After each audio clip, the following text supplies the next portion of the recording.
Hello friends, welcome back to Sham channel. Today I am again here with you. Also today in this video I will tell you how to make a sweet corn masala like market. So let's start.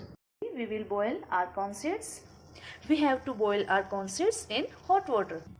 Now we will put our corn seeds in boiled water.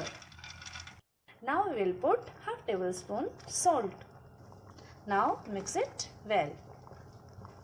Now we will check our corn.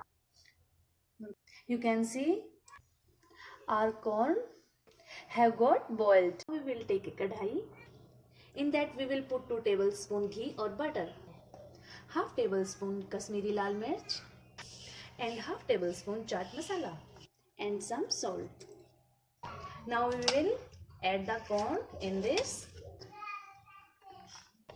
Now mix it well. Now 1 lemon squeeze in this and add some coriander leaves. Our sweet corn masala is ready to serve. Thank you.